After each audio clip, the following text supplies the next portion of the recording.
რამდენიმე ხნის წინ მე გითხარით, რომ მე არ წავალ პანაშვიდებზე და გასვენებაში, დაკრძალვაზე, მეთქი, ანუ დღეს არ წავალ შაბათს, არ წავალ არც ხვალ, სადაც სხვა ხალხი იქნება მართლაც 9 მილიონი ჩემი წარმოდგენით. მეტი ნაკლები, ოდნავ ნაკლები, მთელი საქართველოდან. და ეს გითხარით და ამ პირობას შევასრულებ. თქვენთვის ახლა ეს მე-5 ხარისხოვანია საბოლოო ჯამში. ან 45 ხარისხოვანია, მაგრამ საკუთარ თავთან რომ ვიყო მართალი, ამას კი გიმხელთ. ანუ მე ჩუმად არ მივიპარები, არ წავალ, არ გავერევი ამ ხალხში, არავის ძრახავ რასაკვირველია. ვინც ემშვიდობება პატრიარქს მისვლით. და მათგან ბევრი ვერ ახერხებს სამების საკათედრო ტაძარში შესვლას, ესეც ფაქტია. ამას კი გავაკეთებ, მაგრამ გარკვეული პერიოდის შემდეგ, მაგალითად 2 კვირაში 10 დღეში, შესაძლოა 1 კვირაში, შესაძლოა 1 თვეში, მე სიონის საკათედრო ტაძარში მივალ, როცა ხალვათობა იქნება. ნაკლები ხალხი იქნება. და მე რასაკვირველია დავანთებ სანთელს, მაგალითად ღვთისმშობლის ხატთან და მივალ პატრიარქის საფლავთანაც. ამის თქმაც არ მინდოდა გულახდილად გეტყვით. და მე დავემშვიდობები საქართველოს კათოლიკოს პატრიარქს. ჩემებურად დავემშვიდობები, როგორც მე მიმაჩნია, მართებულად და სწორად.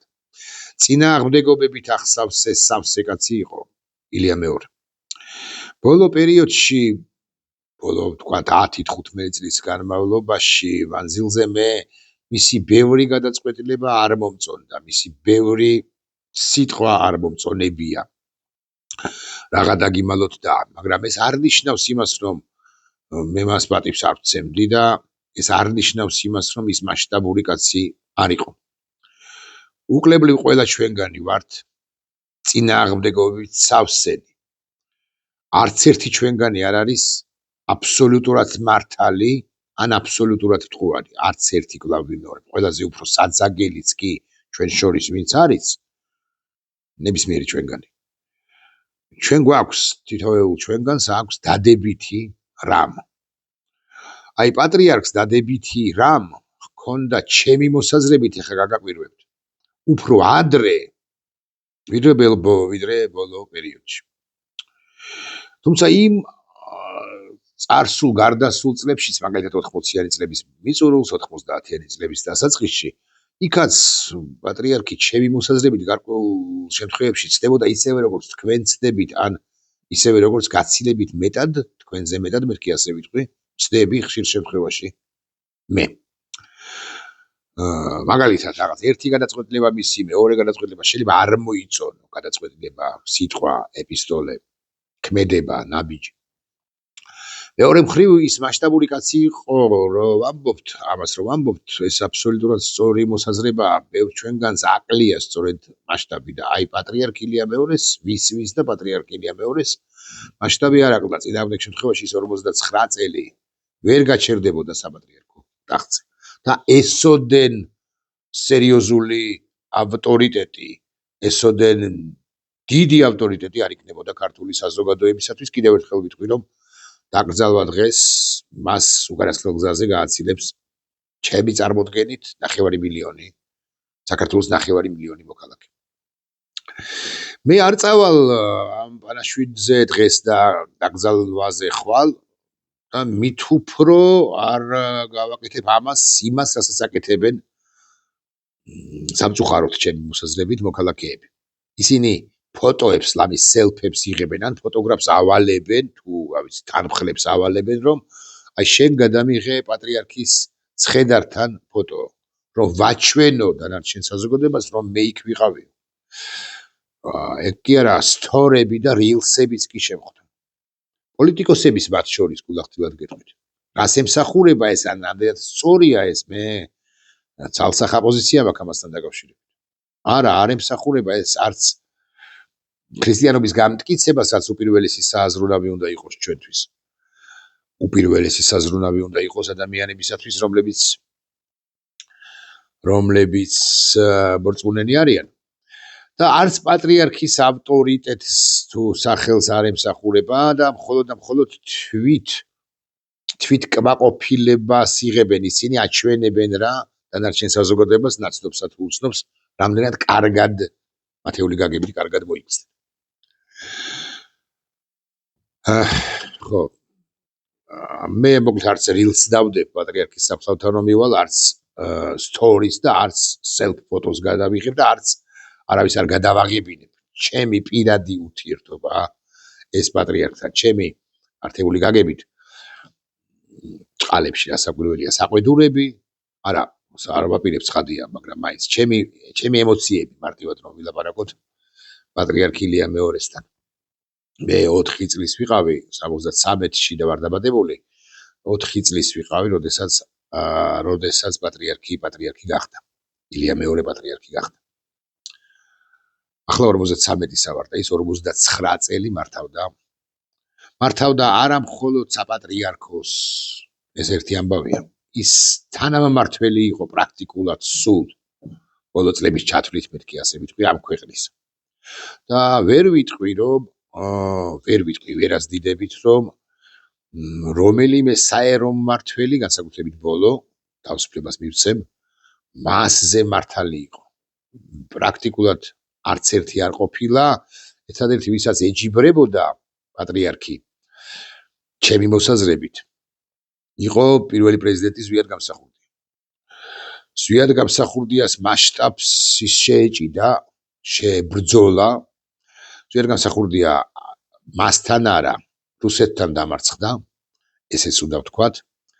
დამარცხდა ყოფიერ მიწიერ ცხოვრებაში, მაგრამ ზვიად გამსახურდიაც გამარჯვებულია. ახლა ერთ უცნაურ რამეს ვიტყვი. პატრიარქი ილია მეორე ჩემი მოსაზრებით იყო მიუხედავად იმისა, რომ ამ მიმართებით ბევრ რამეს დავუწუნებთ მას, გავაკრიტიკებთ და ვუწუნებდით მას. ის იყო ეროვნული მოღვაწე, ყველაფერთან ერთად და იყო საკმაოდ გაგიკვირდებათ და ანტირუსეთული პირი. ყოველ შემთხვევაში რუსეთს ნამდვილად არ აწყობდა და არ უნდოდა რომ საქართველოს პატრიარქ ილია მეორეს ძალისხმევით, ან ნებისმიერი ძალისხმევით გადაედგა ის რამდენიმე პრინციპული და მკვეთრი ნაბიჯი, რომლებიც მან საქართველოს ამ ქვეყანამ გადადგა. მაგალითად, სასაკვირველი არ უნდა საქართველოს დამოუკიდებლობა, მაგრამ საქართველოს დამოუკიდებლობის მთავარ ავტორი ილია მეორე არ არის. მთავარ ავტორი რასაკვირველია ზვიად გამსახურდია. კი, ამიტომაც ერთ-ერთი საბაბი და არა ერთადერთი არის ზვიად გამსახურდიასა და პატრიარქ ილია მეორის ჯიბრისა სწორედ ის, რომ ვინ უფრო მეტი იქნებოდა საქართველოს ისტორიაში. ერთ-ერთი ქვენა ჯიბრის, ქვენა ემოციების საბაბი. მაგრამ ილია მეორეს ძალიან მნიშვნელოვანი, ფუნდამენტურად მნიშვნელოვანი გადაწყვეტილებები აქვს მიღებული ჩვენი ქვეყნის თვითმყოფადობის აღდგენა ჩამოყალიბებაში. პირველ ყოვლისა ასაკვირველი ახსენებენ იმას, რომ კირიონ საზაგლიშვილის მიერ მე-20 საუკუნის 10-იანი წლების მიწურულს აღდგენილი ავტოკეფალია პატრიარქმა ილია მეორემ აღიარებინა კონსტანტინოპოლს და სწორი ბრძანებაა ეს. ეს რუსეთს არ უნდოდა.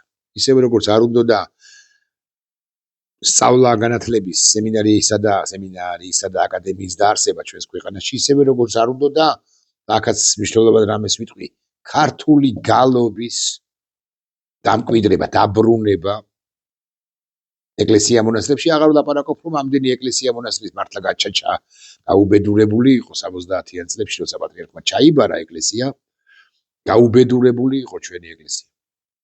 ტაძრები იყო დახურული, ღვთისმსახურები არ იყვნენ ჩვენს ქვეყანაში. სხვა საქმეა, რამდენად არასწორი სიტყვა, მაგრამ მაინც რამდენად ხარისხი, რამდენად კვალიფიციური პირები გამოიზარდნენ უკვე შემდგომ. სხვა საქმეა პატრიარქმა როგორ ხშირ შემთხვევაში ან გარკვეულ შემთხვევებში როგორ ვერ და არ მიაქცია ყურადღება სწორედაც რომ ღვთისმსახურების ხარისხს და ქრისტესმცოდნეობის ხარისხს. მაგრამ რუსეთს ბევრი ის გადადგმული ნაბიჯი, რომელიც გადადგა პატრიარქმა ამ 59 წლის მანძილზე, ბევრი არ მოსწონებია. ამავდროულად კვლავ გინდა გავიმეორო, რომ ჩემთვის პატრიარქის დიპლომატიურობა რუსეთის ხელისუფლებასთან რომელს სხვაშორის არ მოგვისამძიმრა. აი ამერიკელებმა მოგვისამძიმეს, ევროპელებმა საერთოდაც დაუშვეს საქართველოს სახელმწიფო დროშა და დაუშვეს ევროკავშირის დროშა ევროკავშირთან. რომის პაპმა მოგვისამძიმრა, ამერიკის შეერთებული შტატებიდან რუბიომ კიდევ ერთხელ ვიტყვი, აი რუსებს არ მოუსამძიმრებიათ, რატომ თუ გითხავთ, მე გეტყვით, რომ ეს იმ თეორიას ანტკიცებს, რომელიც მე მაქვს, პატრიარქი ანტირუსი კაცი იყო, მიუხედავად იმისა, ეროვნული კაცი იყო, მიუხედავად იმისა, რომ საკმაოზე ხშირად პატრიარქს თუ კომენტარებში, თუ ინტერვიუებში, თუ საჯარო მსახურებაში რუსეთის მიმართ სიმპათია არაერთხელ დაუფიქსირებია. სიმპათია საჯარო მსახურებაში ნაკლებად, ალბათ უფრო ქმედებებში, აი პუტინთან ჩავიდა და ასე შემდეგ. საქართველოსთვის კაცი იყო. ესე წარმოედგინა უბრალოდ გარკვეულ შემთხვევებში ჩემი მოსაზრებით მცდარად. მოკლედ მე პატრიარქს დავებშინობები ინდივიდუალურად თქვენის ნებართვით selfs ვერ გადავიღებ. reels ვერ ჩავწერს, ვერ გავსწორავ. ვიტყვი ასე. ქართული ოცნება ამასობაში ცდილობს, რომ უსინდისოდ ცდილობს თან ურცხვად ცდილობს.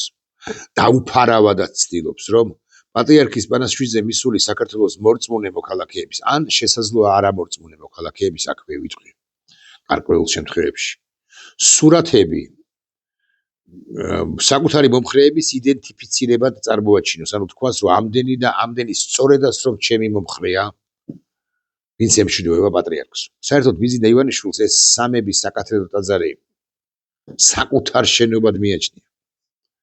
მე რომ არ ყოფილიყავი, ეს სამება ვერ აშენდებოდაო, ამას ფიქრობს, ანუ კი არ გვაჩუქა რა წვლილი შეიტანა სამების, ეს არ არის 100%-იანი წვლილი, აქვე გეტყვით. მე რომ არ ყოფილიყავი და ჩემი უხეშად 20-30, თუნდაც 50%, თუნდაც 90% არ შემეტანა სამების საკათედრო ტაძრის მშენებლობაშიო, თქვენ სულაც არ გეკნებოდათ სამების საკათედრო ტაძარი ბიზნეს. ჩემი აზრით უნდოდა რომ პატრიარქი დაკრძალულიყო სწორედ სამების საკათედრო ტაძარში. რატომ უნდოდა? იმიტომ რომ მას თავისი ჭადრაკი აქვს. მას უნდოდა რომ გარკვეული პერიოდის შემდეგ არა თავად, მაგრამ აი სხვებს კი მის მომხრეებს, მის ბნელ მომხრეებს გაეხმიანებინათ ამგვარი რამ, რომ ბიზნეს ტაძარში დაიკრძალა პატრიარქი.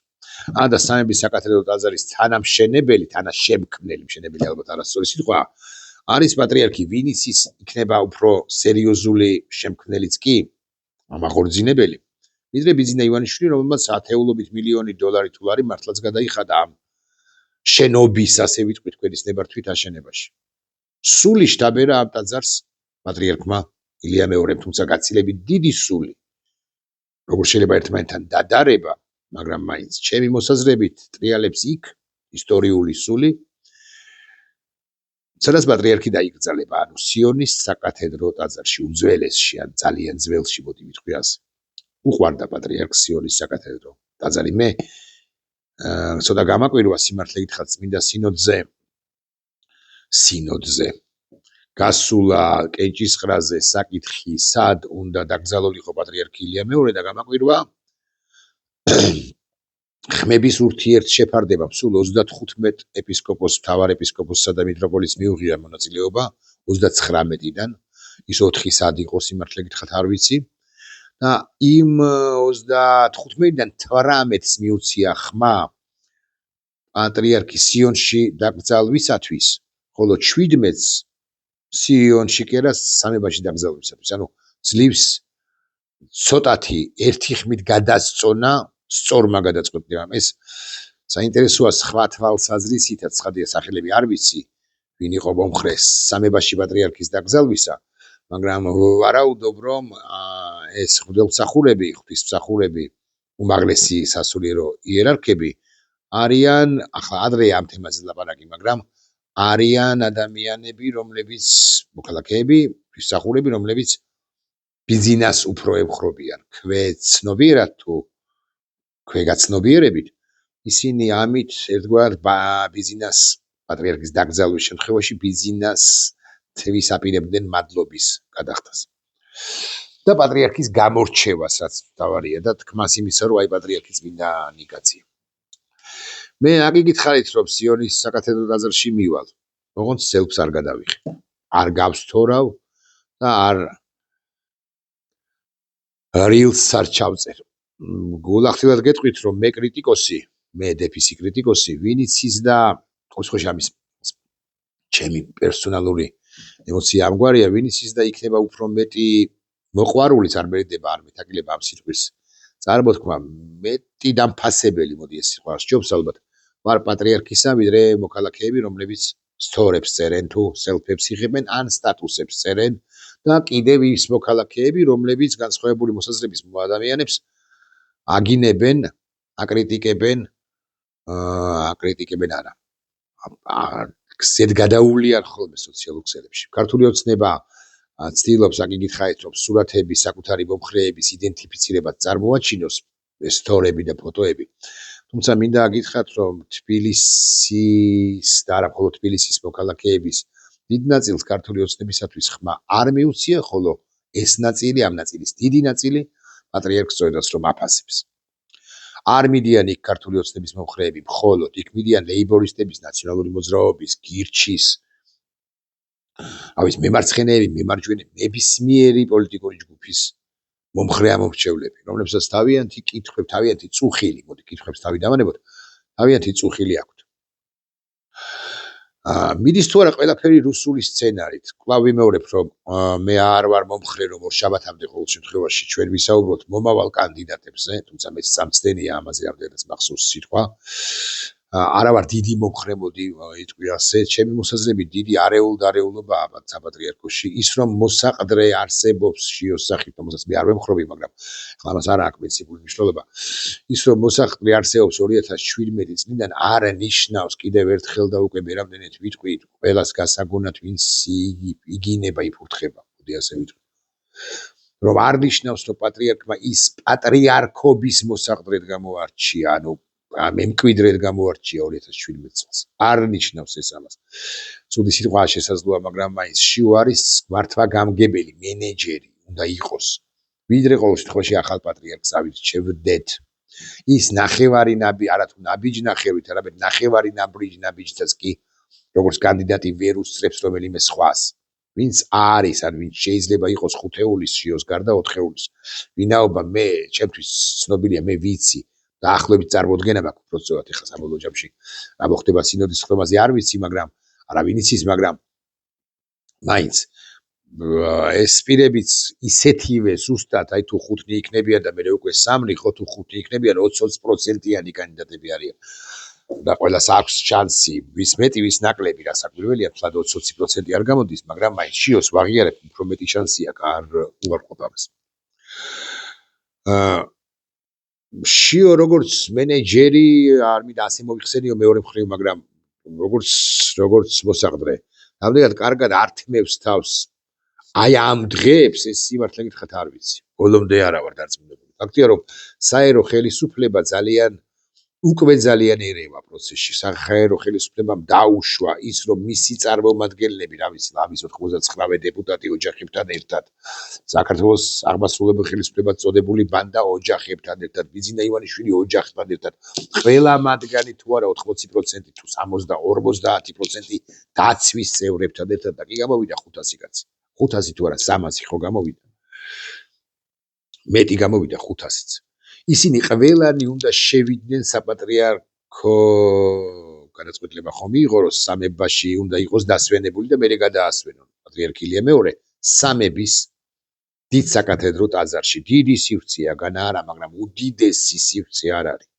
ჩვენს მასშტაბებში ძალიან დიდი სივრცეა და 500 თუნდაც 300 საერო ხელისუფლების წარმომადგენელი ან მათი ოჯახის წევრები და დაცვის წევრები რო იქნებიან და კიდევ ამასთან იქნებიან სინოდის წევრები ნაწილი ასევე უნდა იყოს მრევლი ასევე უნდა იყოს სპეციალური სტუმრები მათ შორის პირველ ყოვლისა ბართლომეოსი რომელიც კი ითქვა გუშინ და მეც ვქვი რომ ფაჩუაშვილმა გაავრცელა ეს რომ რა მოხდა არც არაფერი არ დაშავდება თუ გარეთ იქნებაო დაახლოებით ეს შინაარსია გარეთ იდგება ბართლომეუსიო მაგრამ შიგნით უნდა იყოს ბართლომეუსი რასაკვირველია და სტუმრები კიდე სხვა სტუმრები მაგრამ ბართლომეუს საგანგებოდ დასახელდახელოდ და უსვამხას იმიტომ რომ ის სოფლიო პატრიარქია მოგეთ 500 და არ ვიცი 700 რამდენად დაიტევს და თან სივრცეები არის დასატოვებელი გამოსვენებისთვის იმისთვის რომ შიგნით ვინც მოხდება არ დაიხუთოს და ასე შემდეგ და ხელისუფლება პრინციპში მაინც ხელისუფლება ქართული ოცნება საზღვრავს იქ რამდენი დიტო სამხარაძეზე კი არ ვამახვილებ ყოველდღიურ უბრალოდ აგრესიული ტიპია ეს სამხარაძე და ამ ტროლებისა და ბოტების ერთ-ერთი მომქოქია რამდენი ადამიანი უნდა იყოს შიგნით გარეთაც უამრავი ხალხი იქნება აქ იგითხარით არა მხოლოდ სამების საკათედრო ტაძრის ეზოში არამედ მთელ პერიმეტრზე ავლაბარში მე უკვე ბარათაშვილის ხიდისკენ და ასე შემდეგ და მე უკვე სიონთანაც და მთელ სანაპიროზე და ორივე სანაპიროზე და ასე შემდეგ. ხელისუფლება საზღვრავს როგორც ჩანს ვინ უნდა იყოს შიგნით და როგორ უნდა წარიმართოს პროცესი ეს როცა უსაფრთხოებას ან რაღაც წესრიგს ეხება ბუნებრივია ხელისუფლება უნდა იყოს ამის განსაზღვრელი მაგრამ ყველა დეტალამდე ჩადის როგორც ჩანს კობახიძე და კობახიძის ნაჩალნიკი ბიზინა ივანიშვილი. მათ სურდათ და სურთ რომ ერთის პატრიარქის საკრალიზაცია მოხდეს ძალიან სწრაფად, ანუ მალევე. ბაჩუაშვილსაც და ეს ხოთაშვილის ხელისუფლებაზე არა. წმინდანად მალევე პატრიარქის მალევე აღიარების მცდელობაზე არა, მცდელობა იქნება აღიარებაც იქნება. ეს ერთი. და მერე კიდე ის უნდა ხელისუფლებას ამაზე კი არ ვლაპარაკობთ, რომ მის მიმართ განსაკუთრებულად და უფრო მართებული სიტყვა ალბათ, მოკლედ ძალიან მორჩილი კაცი იყოს.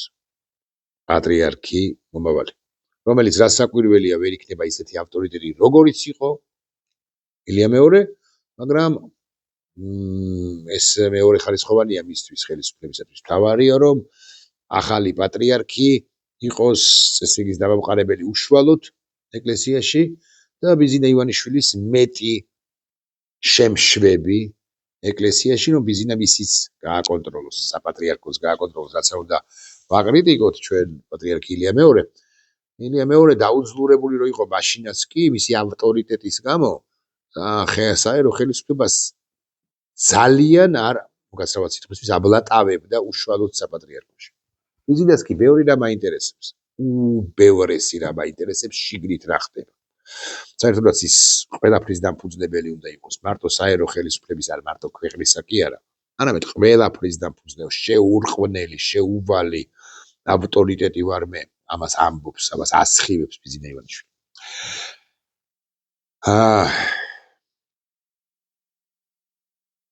ხო და მე კიდევ ერთხელ მინდა ვთქვა, რომ ტროლბოტები განსაკუთრებით მოქოქილები არიან ბოლო პერიოდში. ეხლა რაც შეეხება ერთ საკითხს. სინოდის წევრია იცით თქვენ ასეთი კაცი ზენონი იარაჯულის თავის დროზე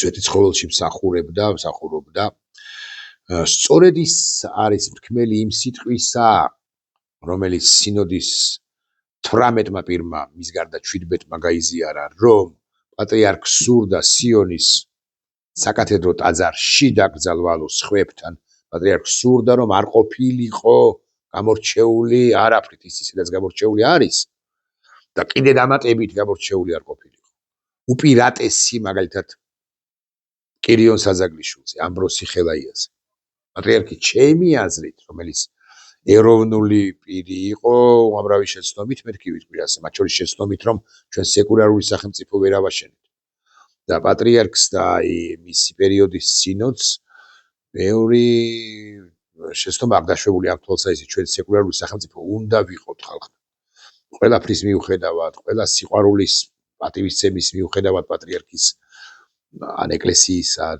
ქრისტიანობის მიმართ ჩვენ უნდა ვიყოთ სეკულარული სახელმწიფო და ჩვენ უნდა ვიყოთ კიდე წინ რომ იჭრიტება წინ რომ იხედება ის სახელმწიფო არა მხოლოდ წარსულზე ჩამოკიდებული მხოლოდ გლოვაზე ჩამოკიდებული კარგია ეს კარგია სვანური ზარი მაგრამ ჩვენ ამავდროულად თავისუფლები და მომავალზე ორიენტირებულები უნდა ვიყოთ შორს წამიყვანს ახლა ეს საუბარი მოკლედ ეს ზენონი იარაჯული წერს ამგვარ რამეს ეს ის კაცია აკი გითხარით რომელმაც თქვა რომ პატრიარქს უთქვამს თურმე და ნამდვილად მისთვის, რომ სიონის საკათედრო ტაძარში უნდა რომ დაიგზავნოს.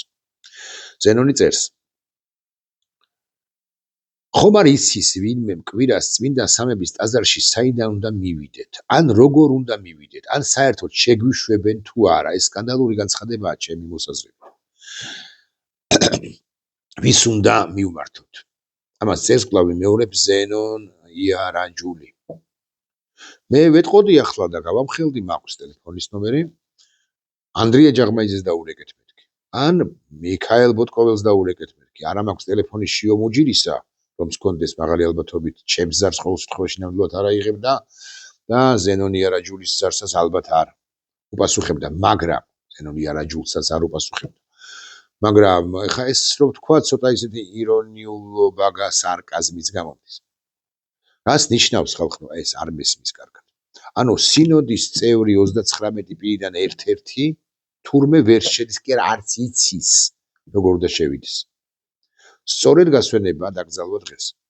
თუმცა ყველა მღვდელმსახური, ყველა უმაღლესი იერარქი კი არა, აი პატრიარქის და პატრიარქის მართლაც პრაქტიკულად ყველა მისი ხელდასმულია. პრაქტიკულად ყველა. აღარ ლაპარაკობ ხა მაღალი იერარქებზე. უნდა მათ შორის ზენონის. პატრიარქს უნდა გამოიმშვიდობოს ყველა. ტაბლიაშვილი იქ არ უნდა იყოს, ან სელფს რომ იღებს რომელიმე ბლოგერი ან ილა ბარკალაია გამახსენდა, ის კიდე ცალკე ფენომენია მე თუ მგიხარ.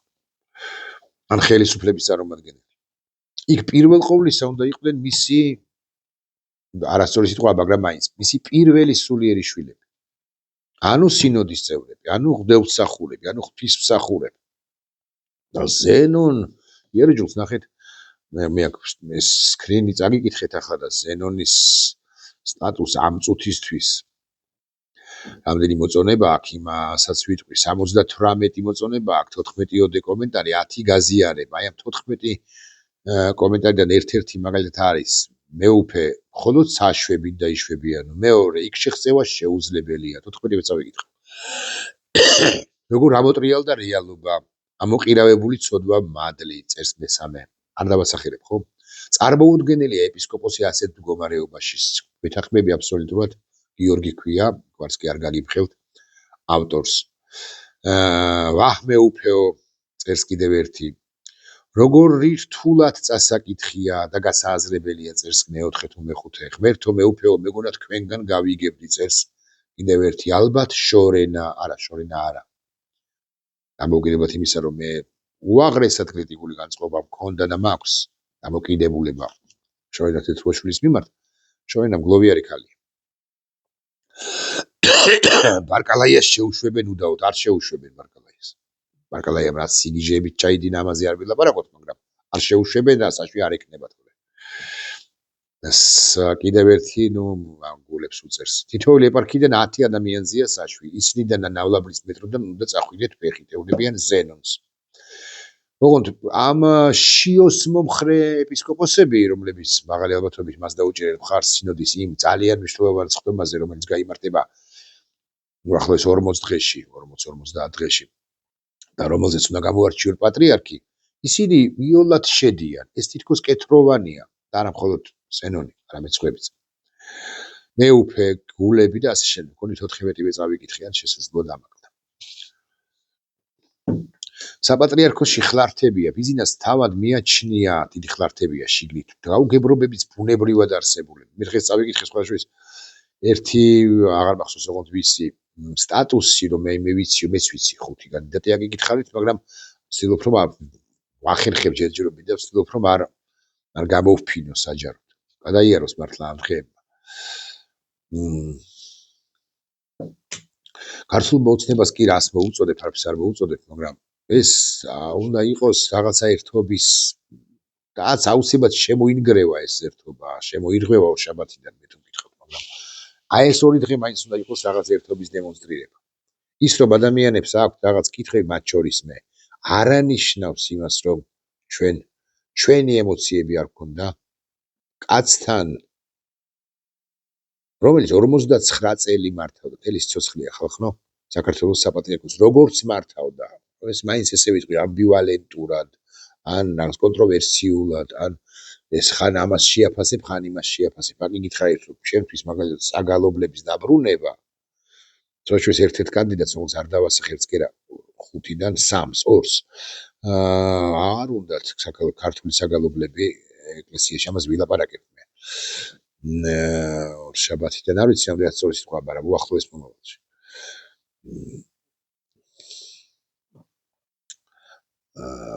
და ყველა ჩვენი დამოკიდებულება გვაქვს. ნუ გაგვიხურეთ საქმე. კითხვები, მათ შორის შეკითხვები შიოს მისამართით არ ნიშნავს იმას, რომ ჩვენი ემოცია არ გვაქვს. ეს თუ ჯანმრთელად ვისაუბრებთ. ეხლა თუ გინდათ რომ რაღაც ერთმანეთს გავეჯიბროთ გინებაში, არ წუნებთ რომ არ ვიცი რამდენად მე, მაგრამ ბევრი, ვისაც თქვენ აგინებთ, ისინი არ ჩამოგრჩებიან. რთული დროება უდგას ჩვენს ქვეყანას. და როგორღაც უნდა გადავლახოთ. ყველაფერზე ქირქილიც არ შეიძლება, კითხვების დასმა აუცილებელია. ზოგი კითხვა სხვა შორის მოგეჩვენებათ, რომ ნაადრევია, მაგრამ ყველა კითხვა მაინც ლეგიტიმურია ყოველთვის. ვიტყვი ასე. ნახვამდის.